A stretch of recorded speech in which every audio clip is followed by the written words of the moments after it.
반갑습니다. 관리실무 담당 이승철입니다. 오늘 두 번째 시간이죠. 공부를 하시다 보면 지금 기간이 9월 7일까지인데 하시다 보면 이제 중간에 회의감이 많이 드실 겁니다. 할까 말까 그런 생각할 때 한자 더 보세요. 그 시험 합격하는 데 있어가지고 쓸데없는 생각입니다. 일단 마음을 먹으셨으면 그냥 그 코뿔소처럼 밀고 나가세요. 그래서 합격하시면 잘했다는 생각이 드실 거예요. 중간에 막 어떻게 하면 잘할까 말까 이걸 고민해야지, 할까 말까 이걸 고민한다는 건 말이 안 되죠. 일단 칼을 뺐으면 휘둘러야 되겠죠 나중에. 그러나 그러면 마지막까지 밀고 나가야 돼요. 그냥 당연히 합격한다 그런 생각으로. 5페이지 보시면 지난 시간에 이제 공동관리, 구분관리 요거를 이제 이번 시간에 한다고 말씀드렸죠. 자, 페이지가 옵니다. 5. 공동관리, 구분관리. 관리, 구분관리. 요 부분은 미리 본다.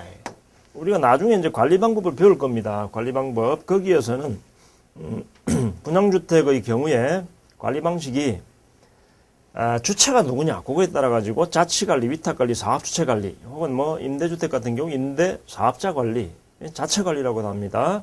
그래서 그런 것들이 나오는데 그게 아니고 요거는 이제 분류방식이 합해서 하느냐 공동관리, 찢어뜨려 가지고 하느냐 구분관리. 그래서 분류방식이 다른 겁니다. 코끼리를 정면에서 봤을 때하고 옆에서 봤을 때하고 모양이 다르죠. 그래서 마찬가지로 분류를 할 때도 여러 가지로 분류하는 방법이 있는데 분류 방법이 다른 겁니다. 이거는. 그래서 우리가 자치위탁관리에 관한 분류 방식, 그거는 뭐 간단하게 맛만 보면 지금 공동주택 관리 그러면 관리주체에 따른 분류, 관리주체상 분류 이런 것이 있고,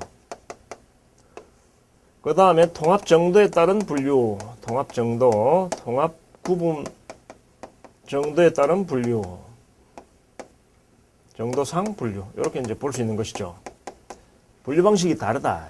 분류 방식이 다르고 분류 방식이 다르다 보니까 우리 법에서는 분류할 때의 그 요건 그것을 달리 규정을 하고 있습니다. 달리 관리주체상 분류 그러면 우리 분양주택 위주로 제가 설명을 드리겠습니다. 분양주택 여기 보시면 사업주체 관리라는 게 나옵니다. 의무관리 대상일 때 사업주체가 일정 기간 관리한다.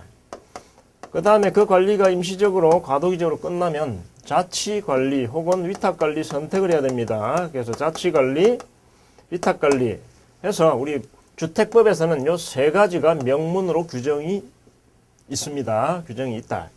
그 다음에 요 학교에서 이렇게 학문적으로 강학상으로 쓰는 분류 방식이 있는데 그게 혼합관리예요. 혼합관리.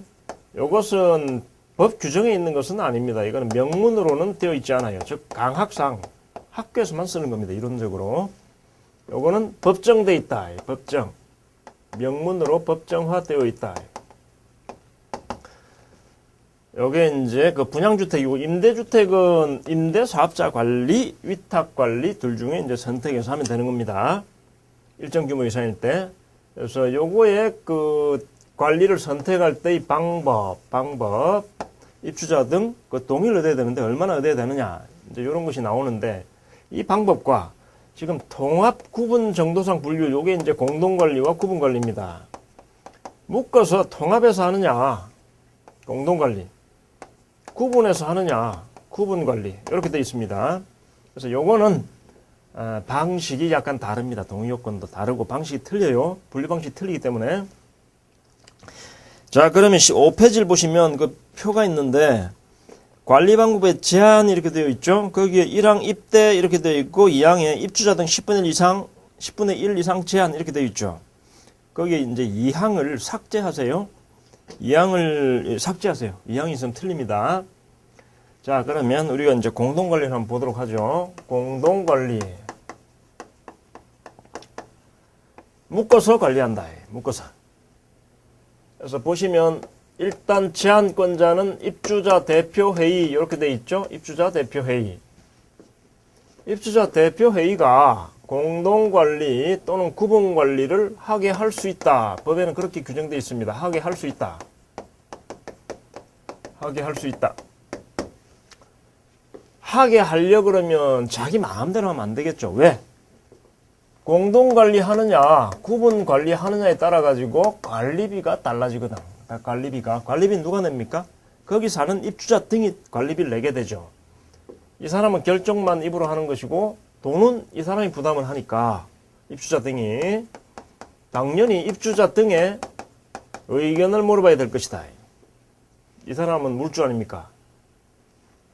그래서 이렇게 묻게 되는데 이 사람이 실질적으로는 법 규정에는 입주자 대표회의가 하기할 수 있다. 이 사람이 주체적으로 하는 것처럼 되어 있지만 이 사람의 동의를 받아야 되잖아요. 그러니까 실질적으로 이 사람은 그냥 제안자고 이 사람은 결정권자다. 이렇게 보시면 돼요.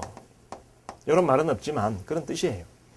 자, 그러면 입주자 등의 동의를 넣는데 얼마나 동의를 얻어야 되느냐? 이게 이제 공동관리일 때하고 구분관리일 때하고 달라지겠죠, 당연히. 그럼 먼저 이해를 돕기 위해서 공동관리란 건 뭐냐?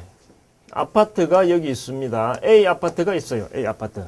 그 다음에 여기 B 아파트가 있습니다. 서로 다른 단지예요, 지금. C 아파트 존이 요새는 서로 다른 단지가, 여기는 A 회사가 만들고, 여기는 B 회사가 만들고, 여기는 주공이 만들고, 이런 식으로 다른 아파트가 있습니다. 그러면 각각 여기에 보면 관리기구가 있어요. 관리기구가 별도로 있습니다.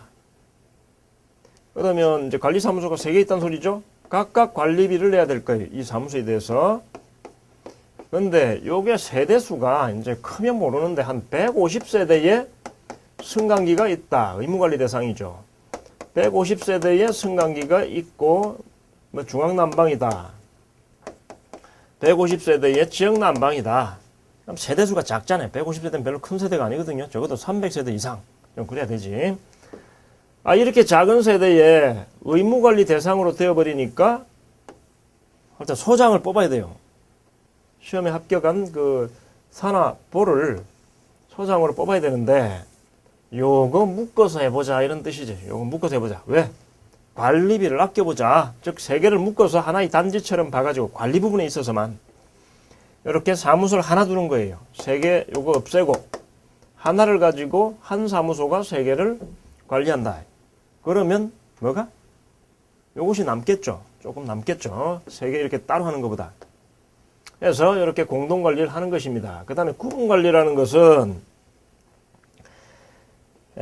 너무 단지가 커요. 한 단지가 D단지가 있는데 이게 2000세대예요. 2000세대. 혹은 더 크면 5000세대. 그러면 관리사무소 하나가 5000세대를 관리하라 그러면 관리를 세세하게는 못하겠죠. 그래서 나온 개념인데 요거를 그럼 쪼개보자. 예컨대 2000세대다. 2000세대인데 요걸 쪼개보자 이런 뜻입니다. 즉 관리사무소를 4개 두겠다는 이야기예요. 4개 둔다. 그리고 500세대씩 최소 단위가 구분관리는 500세대입니다. 즉 2000세대 구분관리는 어떤 데 하느냐 하면 가진 거는 돈밖에 없다. 예? 그래서 관리사무소가 하나가 이렇게 쭉 관리를 하면 제대로 관리가 안 되는데 500세대 나누어 가지고 한 사무소를 별도로 둬가지고 관리하면 아주 세세한 관리가 되겠죠. 그래서 2000세대보다는 그래서 가진 건 돈밖에 없어요.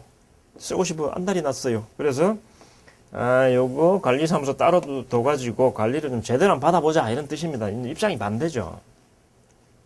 이건 돈 많이 든다. 줄이자. 이거는 돈은 들어도 되니까 관리 좀 제대로 하자. 이게 이제 구분관리의 취지입니다.